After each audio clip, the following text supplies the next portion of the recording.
You don't get the purple hype. The purple hype. You don't get it. This bed is so squeaky. And the road is loud. So we're gonna do our best. Okay? Chapter 10. We're gonna get this done because I stopped my next episode halfway through. And it's the last episode. Is that psychotic of me? Maybe. Anyways. Chapter 10, Endless Night. It was dark, so dark and very cold. Marley held up the torch and Rowan drew breath in amazement. Countless rainbow-coloured spears of stone hung glistening from the soaring roof of the chamber. Strange, squat shapes rose from its floor in groups and lines. The cave was huge. You could not see its ending. John took a step forward, glanced at his compass, then hesitated. "The compass needle is wavering," he said. "Something is interfering with its workings." "Metal in the rocks, perhaps," suggested Marley. The torchlight flickered yellow on her face. She fidgeted, moving from foot to foot. "Perhaps. In any case, it would be foolish to rely on it too completely. But without it, how can we find the path we are to take? We could so easily become lost in this maze." "And take the path where children play," said Rowan. "This is what the map told us." "It would be a brave child who would venture here," Alun observed. Rowan peered around him, standing on his toes and craning his neck until he saw what he had been searching for. "I think, perhaps," he began, and faltered. Perhaps he was being foolish. He did not want to lead them astray or be laughed at. "Speak up, Rowan," urged Strong John. "This is not a time for anyone who has any plan at all to hold his tongue." It may be the stones," Rowan stammered. He pointed. "Those stones that are smaller than the others over there. There is a space between them like a path, and their shapes." "Of course." Alun took the torch from Marley and led them to the spot. Sure enough, 2 lines of the strange stones, bent and knobbly like children, tumbling and crawling, climbed off into the darkness. Between them wound a clear, sandy path. "So our way is marked for us," said John with satisfaction, putting away his compass. "And now, we look for a face that breathes with sighs, and has gleaming eyes," laughed Alun. "That should be interesting." He led them up the path, the torch lighting the way in front of him. Looking back, Rowan saw the cavern receding into the darkness. "Endless night," he shivered. They moved on, upwards, always upwards. They were climbing through the center of the mountain. Rowan tried not to think of the tons of rock and earth that surrounded them. "That's here, FYI. That's like the 50th siren that I've heard this afternoon." Pressing down, cutting off light and air. If they were lost here, no one would ever find them.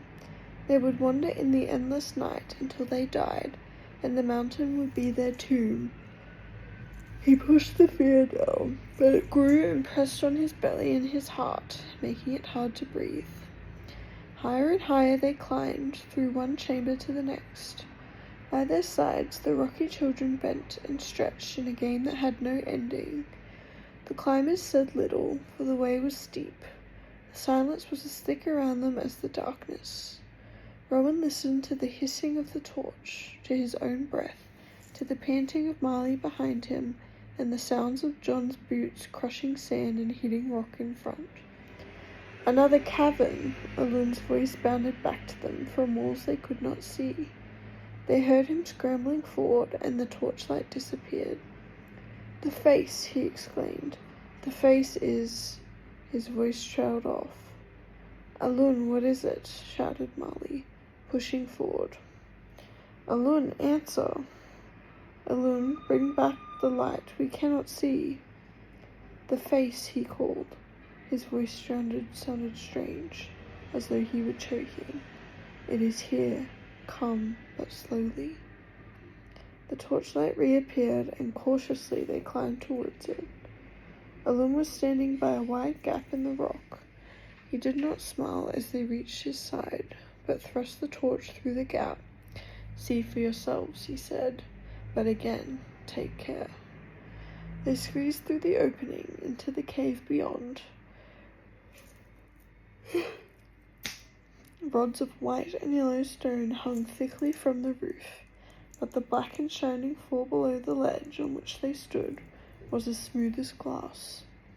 Facing them on the far side was a wall of rock, a wall with a bulging lump in the middle, a lump shaped like a face. Looking down, they saw the twisted, rocky nose, swollen cheeks, slitted mouth, broad chin, and gleaming eyes that cast beams of light across the floor. Your way is marked by lines of light. There was sound here too, a sighing, whistling, breathy sound. It breathes, whispered Marley. The face breathes, as the rhyme foretold. A passage on that side must open to the air, explained John. That is the outside air we hear, Marley. We have climbed far in these caverns. We must surely be almost at our journey's end. I fear, said Alun, still in that strange voice, that I, at least, am at my journey's end now. He was standing with his back pressed against the cavern wall, and as they stared at him, he slid down until he was sitting on the ground. Alun, get up, Marley ordered. What game are you playing? I would not have come if I had known, Alun said warily. But how could I have known? Whoever would have dreamed it possible? He rubbed at his eyes, shaking his head. Alun, we do not know what you mean. Come, we must move on. Strong John frowned and turned away. As he did so, his boot kicked a pebble from the ledge, and it fell to the shiny black floor. There was a splash, and the pebble disappeared. Ripples spread in silent, ever-increasing circles across the smooth surface of what they had all mistaken for solid ground. Water, said Alun. He looked haggard. The cave is half full of water, deep water, for it is black and cold and you cannot see the bottom. So we put up with the cold and swim. Alun raised his eyebrows. But you see, Marley, my dear, I cannot swim. What? They gaped at him, and he stared back defiantly. It is not a skill the travellers teach their young, he said. The travellers sensibly leave swimming to the Maris folk. After all, they are the ones who get their living from the sea, and have webbed feet and hands to make the whole miserable business more efficient. The travellers refuse to have anything to do with water in large quantities than a tin tub will hold. But in Rin we all learn to swim, Rowan burst out. We have to, as soon as we can walk, practically. We have to go to the coast or the river on the plain, especially to learn. He winced, remembering those lessons in the river. He had learned to swim in the end, but he had not enjoyed it. Alun smiled bitterly. Ah, yes, in Rin it is different. In Rin you must have every physical skill, of course, or you are regarded as useless. Even if you live far inland, even if you have to travel a day and a night to practice swimming, and may never swim from 1 year to the next, or ever again in your life, still you must be able to swim, as you must be able to climb, fight, run, and so on and so on. Such things in Rin are thought so important. They are important, cried Marley. A person must be prepared for whatever adventure he or she might meet. As we can see right now, Alun, she faced him despairingly. So you did not learn to swim as a small child. That is unfortunate. But why on earth did you not learn once you arrived in Rin? Alun glared at her. Was I not already a figure of fun and ridicule? I, the strange-looking, skinny traveller boy, You had never worn shoes and knew nothing of your village ways. At 10 years old, the taunts of the other children are very hard to bear. Rowan will tell you that. He glanced at Rowan, who nodded silently. So he had been right. Alun had understood how he felt. Marley took Alun's arm. I understand, Alun, but you could have asked about swimming lessons. He rounded on her. No, you do not understand. Was I to make even more of a clown of myself by letting those bullies under the teaching tree know of my weakness? I could not teach myself in secret. There is no water in Rin but the stream and the bookshop pool. I would have had to ask to be taken to the river on the plain for lessons with the 3-year-olds. How Ellis would have crowed over that. He shrugged, twisting his face into a comical mask. And as you can imagine, the longer I waited, the more impossible it became, he said.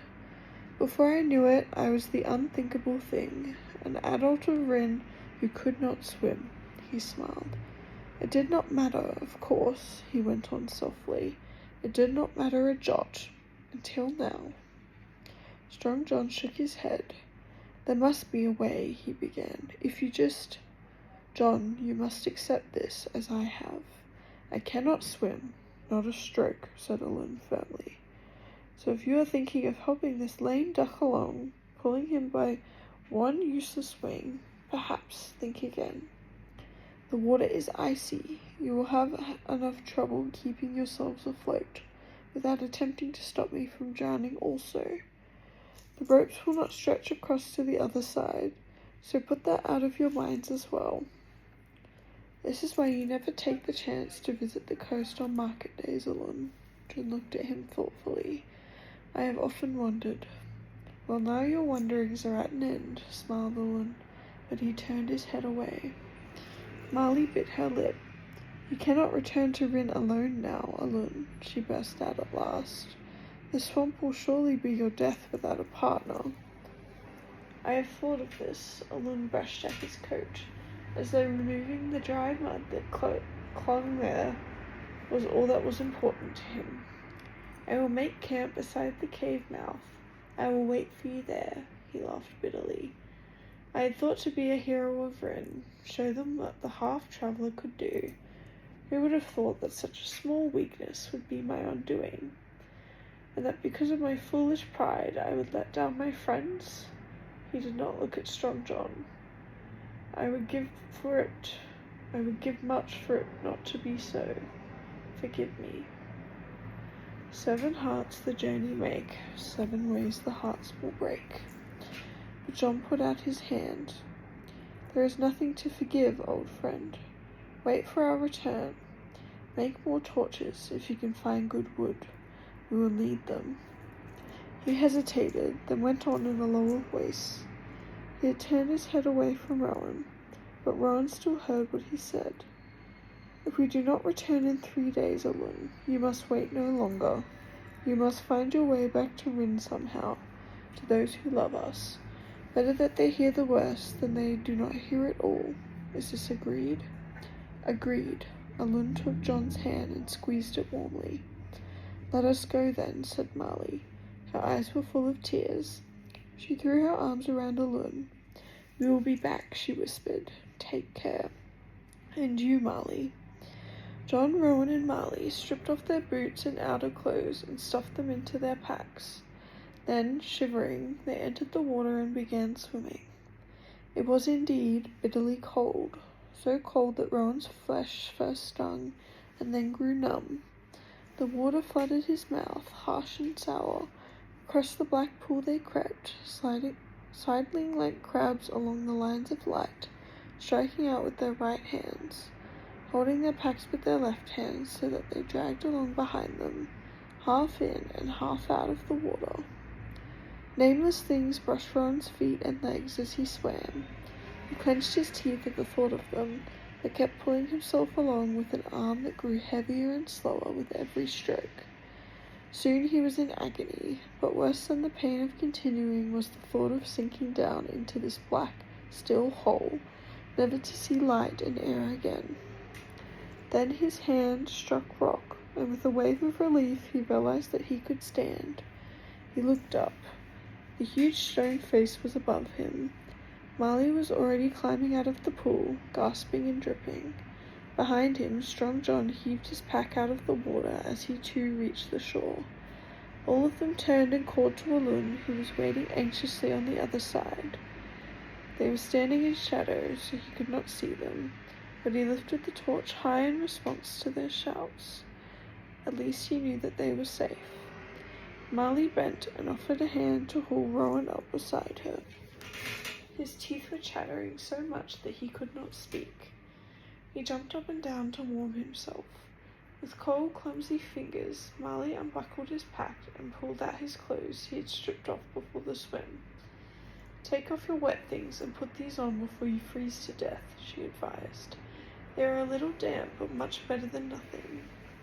Rowan knew he couldn't do that, not in front of Marley. He didn't even undress in front of his mother anymore. He hesitated.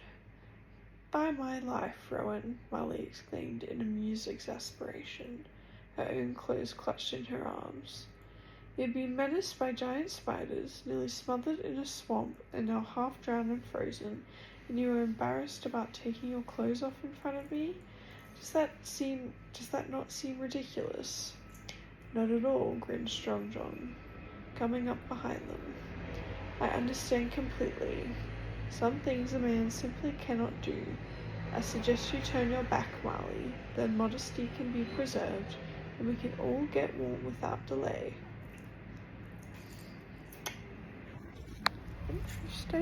Interesting.